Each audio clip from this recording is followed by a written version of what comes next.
Čaute všetci, dneska vám ukážem, čo som ja s Aďom postavila z Lega. A to je taká autoumývareň, kde sa umývajú auta, ale zároveň je to tu najviac o tom, že sa tu aj opravuje. A teraz tu ideme vám s Aďom ukázať, čo tam všetko má znamenať a čo tam sa všetko robí s tými autami. Tak prvé, ideme takto donútra a toto si kúpime takto pôjdeme ďalej a toto tejto babe dáme takto peniaze. A toto už sa nám dáva veľká kolóna, ale ideme. Tuto si potom vymením aj kolesa. Pôjdeme takto. A tuto ich táto pani takto vyberá. Tak, on si ide vymeniť kolesa.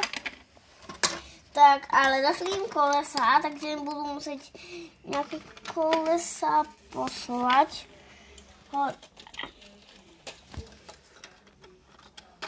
Takže táto pani má kolesa, tak ich toto vyleze po rebríčku, dá tam tie kolesa, potom spadne dole.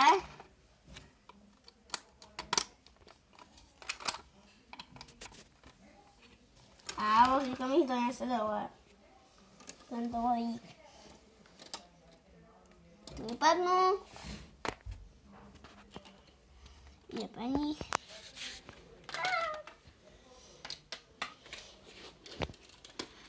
Pitomá pani.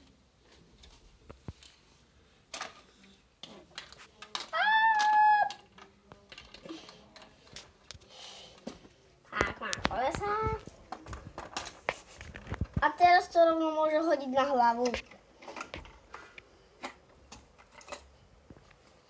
A toto, ako pôjdeme, tu môžeme sa aj vyvážiť, že koľko naše auto približne váži. A toto sa ideme potom umýť. To sa umýl? To máte. A teraz... A ďalej!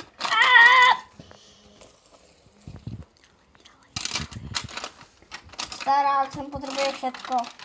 A potom takto zase vyjdeme preč. Kúpim lístok. A to bolo všetko. Ďakujeme za pozretia.